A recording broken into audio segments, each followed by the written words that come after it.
Today on Morning Drive, we are ready with breaking news regarding a significant rule change that will impact all of the professional golf tours. We've got the explanation from golf's governing bodies and how this will affect the pros next. Plus, we are joined in studio by major champion Brooke Henderson. Brooke Henderson, the 2016 KPMG Women's PGA Champion. We're taking her to the simulator to show off her swing and get tips on how you at home can work on your ball striking. And we bring you the inspirational story of Jim Hunt, a man born without arms or legs who fell in love with the game of golf. There's times that over the years that I've wanted to give up and walk away crying. Now in my life, I know I can do it. Stay tuned to hear how time on the course helped him overcome the barriers in his life.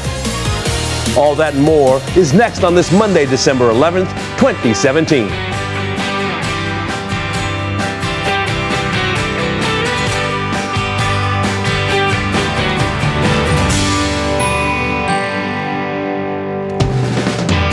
And welcome inside Studio AP. I'm David Hack alongside Cara Banks, a PGA Tour winner in Robert Damon. Cara, good morning. What do you have? Yeah, good morning. We actually have some breaking news this morning. The USGA and the R&A have agreed to adopt new protocols on video review when applying the rules of golf. A working group unanimously agreed to implement the following measures from January 1st, 2018.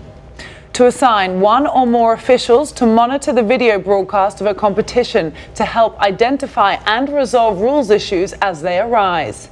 To discontinue any steps to facilitate or consider viewer call-ins as part of the rules decision process. Now, video will be limited to material obtained from the committee's broadcast partner. Other video, such as individual smartphone or camera, will not be used. And these protocols will be implemented by the USGA, the R&A, PGA Tour, LPGA Tour, European Tour, Ladies European Tour, and the PGA of America from January 1st, 2018. The USGA and the R&A have also approved the adoption of a local rule to eliminate the additional two-stroke penalty for failing to include a penalty on the scorecard when the player was unaware of that penalty.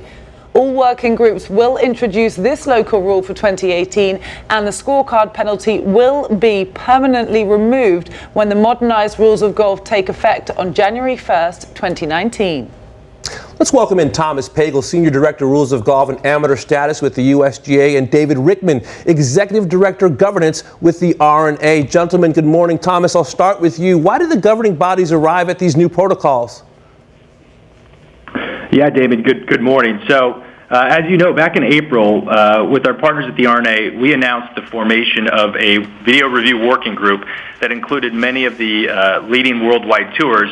And really, the intent of that group was to undertake a comprehensive review of how video is used in applying the rules, and really to have a collaborative discussion about how it should be used moving forward. Of course, the first question we asked ourselves was, should video be used at all? And I think we all quickly reaffirmed the conclusion that there's a lot of benefit to using video, whether that's identifying known facts, absolving players from penalties, or in some cases imposing penalties. It's just important for the integrity of the event to continue to use it. But what we did look at is, are there way to put measures into place that can really address the issue of video call-ins, these distractions and controversies that occur when somebody at home calls in a ruling. And so as a group, we recommended, and as you mentioned, all the organizations are adopting a set of protocols that will put experts in place to actively monitor video as it occurs. So for the fans at home, they need to know that as they're watching the video coverage, so are experts that are part of the committee. And therefore, in addition to committing those resources to monitoring, there's no longer to be processes in place to accept phone calls from the outside. So again, the message is, as a fan, enjoy watching the game, enjoy watching the best players in the world, but also have confidence that the committees in charge of running the competition have the rules handled. And really, that's what we've heard from players and committees is, let's leave the rules and the administration of the event to the players and to those responsible for running the tournament. You know, David, there are some questions still as to what is the end of the day of play, for example. What is the statute of limitations on a video ruling? For example, will a penalty committed on Thursday that is discovered, say, 2 days later on Saturday, will that still be handed down? Yes, Damon, that is still going to be the case. And really the primary driver here was in conversation with the players. They very much wish to continue to be held account for their actions. And obviously a 72-hole event is the aggregate of all of those 4 rounds of golf. And therefore there was clear discomfort expressed about some sort of statute of limitations that would render some evidence, some facts as inadmissible. And therefore, the whole thrust of these proposals is to minimize the number of times in which this would be done retrospectively, because as Thomas has explained, all parties have agreed to actively monitor the broadcast, and therefore we believe that this should reduce the number of occasions in which you have to go back and look at something later on. You know, Thomas, in other sports leagues, there's like a stoppage of play when there's a video review. At what point will a player be told that he or she has committed a potential rules infraction? Immediately or after the round? When will they be told? Yeah, Damon, that's a great question, and ultimately it's going to be up to each committee, and I'll be honest, every situation's a little bit different. I can tell you just from a procedural standpoint that the second a penalty is known, if the facts are clear, the evidence is clear, that player will be advised or should be advised that a penalty has been incurred, regardless of where they are in their round. Now, you could have situations where the video is inconclusive, or you could have a situation where it's an intent-based rule and the player needs to be engaged and asked questions of. And, you know, traditionally, those conversations will occur post-round in the scoring area. Again, the long-held view of the professionals has been let's let the player continue play without distraction and have that conversation at the end. So every situation is going to be a little bit different. You know, what these protocols are going to do and what they're put into place for moving forward really is to make sure that there are measures in place to identify the facts as soon as possible, identify those facts in real time so that if there is an issue to be dealt with, that it can be handled quickly and decisively. David, you mentioned pretty strongly, about ending these viewer call-ins, but has the door been left open for other players, caddies, media members, or gallery members to ask for a potential video review?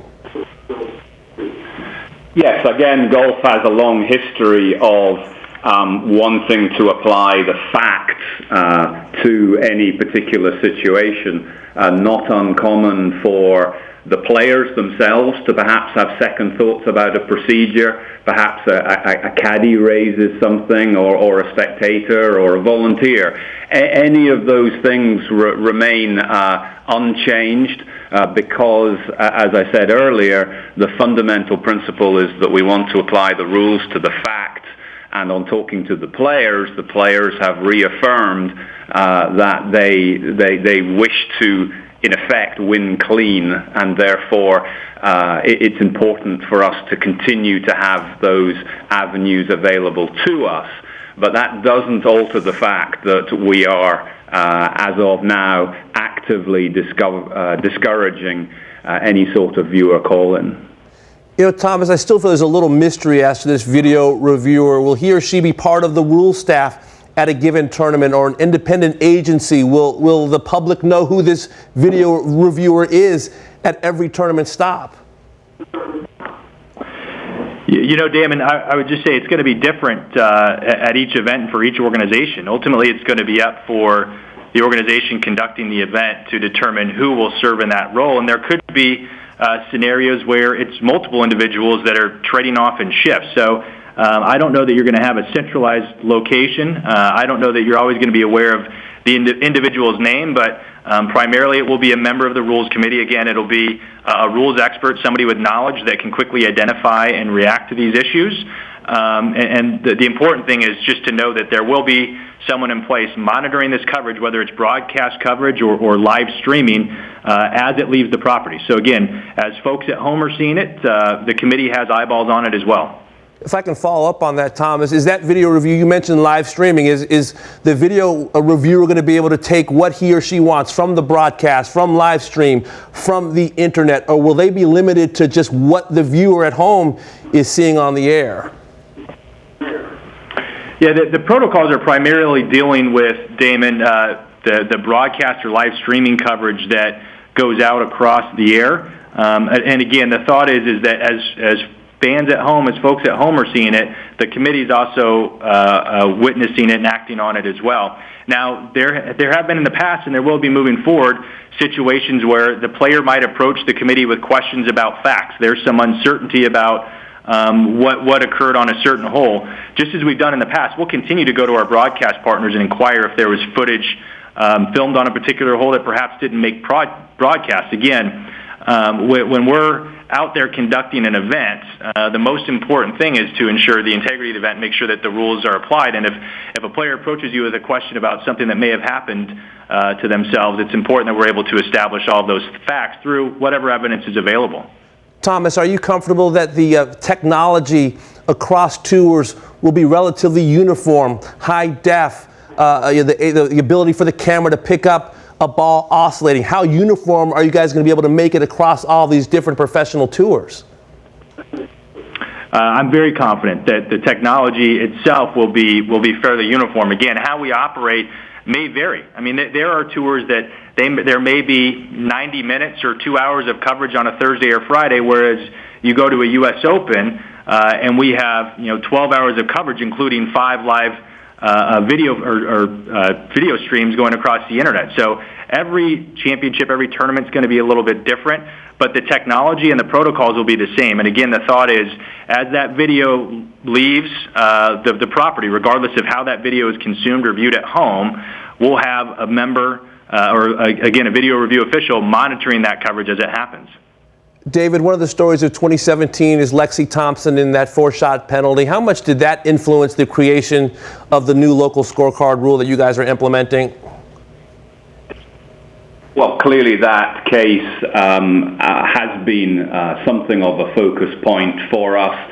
Interesting for those who have been involved in the rules review process for some time, that of course the scorecard penalty was changed in 2016. Prior to that, a player who has not included a penalty in their scorecard would have been disqualified. So what was particularly interesting was in the Lexi Thompson case and in a number of other cases that have emerged since the revised rule came into effect in 2016 is a widespread discomfort with the additional 2-stroke penalty. And so that became a focus as to whether that change to the rules should have effectively evolved to the next stage. And really as part then of the correlation with the rules modernization project, that work enabled us to have confidence that not only did we feel that the penalty did not need to be applied, the additional penalty, but that we had confidence that we didn't need to wait until 2019, hence the proposal to introduce this by local rule with effect from 1st January 2018. David, is there any concern that with the visibility that the game of golf has, with the prevalence of the internet and Twitter and, let's be honest, former rules officials, that you will not have someone perhaps wanting to send an email or wanting to somehow shed light on a situation? Are you when you say no more viewer call-ins, is that lock, stock, and barrel? No one can call in and contact this video reviewer who's going to be sitting here and watching this golf tournament? Yeah, I think, Damon, we have confidence in the abilities of those that we're putting into these positions. We have confidence with a range of rule changes that have been made, over a series of years and months.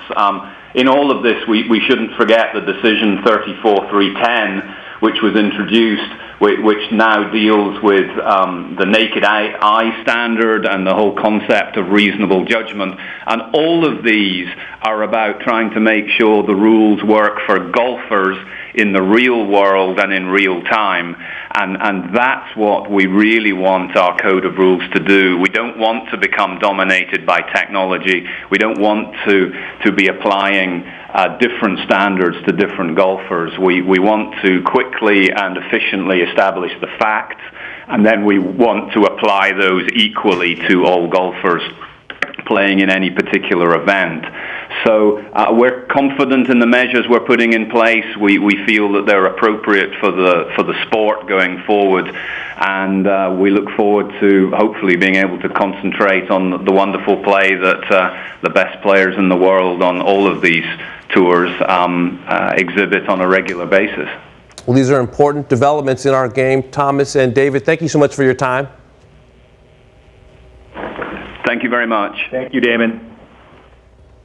Okay, so as Thomas mentioned, the USGA and the R&A established the video working group in April to initiate a collaborative discussion on the role video footage can play when applying the rules. So we reached out to the PGA Tour, who released this statement, quote, "The PGA Tour has worked closely with the USGA and the R&A on this issue in recent years, and today's announcement is another positive step to ensure the rules of golf align with how the game is presented and viewed globally. The PGA Tour will adopt the new local rule beginning January 1st, 2018, and evolve our protocols for reviewing video evidence as outlined." Well, let's bring Robert Damron back in now for more reaction. Robert, it certainly does seem like a step in the right direction. Do you agree? One step forward, one step back, possibly in my mind. The good news is, I think, the getting rid of the 4-shot penalty. The rules, you get the penalty for the infraction, but then another penalty for unknowingly signing your card. I'm glad to get rid of that. Just a penalty for the infraction's enough. The problem I have with the video assigning an official, accepting their input, but not the viewers maybe, is one, when you and I play in a golf tournament, it's my job to protect the field. And when I sign your card attesting that you did it properly, that should be good enough. I attest by signing your card. So the player side of me says we should not accept any video whatsoever. The other side of me says you can't accept only some video. Thomas Pagel used the term identifying known facts. That's what an official that assigns themselves to watching the broadcast would do. If I bring you an iPhone footage that I've shot from the gallery, does that make it not a known fact? It's still a fact. The gray area there where we either accept the call-ins or not is still going to be there. And maybe, just maybe, it's a good thing that we have viewers that feel like they're part of the broadcast and part of the tournament if they can call in. As a player, I would hate that. But loving the game, if something like that brings viewers, at least they're still watching. And if something happens and they call in, a fact's a fact. So you think if you're going to have video review, allow that to be any video review, any video, or have no video review at all and rely solely on the playing partner who's marking the scorecard? Which is the way I'm leaning. That's, I mean, otherwise there's no point in attesting a scorecard that you did it properly. My job is to not just play good golf, but to, and I've known this since I was in junior golf, to protect the field, to attest that you have done it properly, and you will in turn do the same thing to me. So I'm protecting the field within my group. The other thing with the broadcast is 144 player field, maybe 15 of those are going to be on the broadcast that given day. Sure. You know, it makes it a little uneven. I'm leaning towards saying no video, we accept none of it. But I think if you want to identify facts through video, spectators on an iPhone is still a fact, whether you like it or not. Speaking of identify, do you want that video reviewer to be identified? When you're on the golf course, you know who Slugger White is. You know who Mark Russell is. Does the player have a right to know who's up in the video booth making these decisions? Who's behind the curtain? Well, who's in the video booth maybe, but who calls in? No, because, and I'll tell you why. Again, this is from a player's aspect. Let's say a caddy sees something and they call in, and they're not top caddy, and they see something that they feel they're protecting the field on the benefit of their player. they may hurt their own chances of getting a job down the road if they're known as a whistleblower. So no, if a caddy or someone like that, that should probably be anonymous. Now, who's in the video booth, that official? Sure, we should know who that is. I would say in most cases, it's rare that the player argues against the ruling that is eventually made. Lexi Thompson, probably after watching the footage, would have agreed that yes, she didn't actually replace her ball exactly where she picked it up from in the first place, and indeed those were the rules of golf that led to that 4-shot penalty. But someone else who I'm sure will have an opinion is our colleague Brandel Chambly, joins us live now by the phone. Brandel, thanks for calling in. Are you in agreement with the decisions that have been made today? Yeah, I think so. I think there's plenty in the game who are sort of staunch traditionalists whose nose will be wrinkled at this, but I think for the most part people will be saying it's about time. It's become increasingly obvious that, the totality of coverage combined with high technology, that players all too often inadvertently and unknowingly break the rules. And then they're brought to task by a viewing public who has optic advantages over them. And then they're doubly penalized. I mean, even in the court of law, they have something known as double jeopardy, but it doesn't seem to exist in golfing jurisprudence, so to speak. So, as the game of golf is trying to reach out and become more inclusive, new viewers to the game watch these unfold, and typically they unfold in major championships. That's when they seem to come to light. And it just doesn't seem equitable that somebody is twice penalized, which is the one really that causes the outrage. And it's not just the casual viewer. If you remember last year at the A&A when Lexi got the 4-shot penalty, none other than Beth Ann Nichols, who knows the game, the ladies' game, the entire game as well as anybody who has formerly worked for the USGA, tweeted, "This is ridiculous." And so when you start to see those sorts of reactions, I believe, I think the USGA and the R&A now they're taking the totality of voices out there, and they're going, right, there is outrage at this sort of twice-baked penalty being implied. And applied, and the severity and exactitude is tough in this game, and it's hard to accept in a lot of cases. So that is the scorecard penalty, I suppose, looked after. What about the video review as a whole and the protocols that will now come into play with that? Well, it's difficult. I mean, it's unlikely, really, that one person sitting down and viewing is going to miss something. I mean, it sounds to me, as Thomas Pagel and David Rickman pointed out, these are going to be officials with keen knowledge of the game. They're going to be watching the game. It's unlikely they're going to miss anything. But as Robert Dameron was just pointing out, there's going to be video surfacing everywhere. Imagine that someone's going to put it out on Twitter, and there's going to be a known rules infraction that is going to get overlooked. It's if you've listened to the words of Thomas Pagel and David Rickman, they're not going to consider that. But I think really they're trying to overcome the inertia of inconvenience that these decisions inevitably face, which is to say that there's a real possibility that the rule will be broken and go unpenalized. But, at the moment, these penalties often take on a sort of a twice-baked severity with an unfairness. Because, often the player didn't know they broke a rule. It comes to light afterwards. But just listening to, the difficulty of what it is to be a rules official, the balancing act, helping players, protecting the field, accommodating call-ins, accommodating all the video that resurfaces, it's becoming increasingly difficult for a rules official just to do their job. Is it fair, though, Brandel, that players in the video broadcast will be monitored much more closely than the rest of the field? No, it's not fair, but that's the price you pay, and the benefit is that when you are on TV, you gain fame, you gain huge wealth. So you're being fairly compensated, I would argue, for the inconvenience of the scrutiny. Nobody's ever going to argue that it's fair that they have increased scrutiny, but that's the price you pay for playing yourself into a position where the whole world can scrutinize and watch everything you do. I think, given the trade, everybody would accept the higher scrutiny for the much higher fame and wealth. I think that's a pretty darn good trade. Yeah, agreed. And you did bring up a fascinating point, Brandel. I'm sure there could be more developments on this in the future should there be instances of video circling virally on social media that perhaps wasn't part of the official broadcast. We'll have to wait and see. This is at least one step in that direction. But thanks for calling in and joining us early this morning. Of course, Cara. That was Brandel Chambly, and let's now say good morning to and welcome in Lauren Thompson. Thank you so much, Cara. Yeah, already different opinions surfacing. We've been hearing from some of you early from this breaking news coming your way. No more viewer call-ins. How do you feel about this move? Are you a fan of it? Do you think that maybe this is a negative thing moving forward? Talk to us at GC Morning Drive. Send us your opinions. We're going to be covering your opinions throughout the show today. We want to hear from you at home. But also coming up, we're going to be welcoming in a major champion, an Olympian, and the pride of Canadian golf, Brooke Henderson. She's going to be joining Morning Drive to talk about the notable partnership that keeps her comfy on the course. She's also going to reflect on her season and what she is confident will happen moving forward. And speaking of moving forward, hopefully you haven't just made a list and checked it twice. We're getting close to crunch time, and Bailey Mosier has made it her job to help you find the perfect golf gifts for those on your list, especially if new technology is what they're wanting. Then more on this morning's breaking news. We've been asking you for your reactions.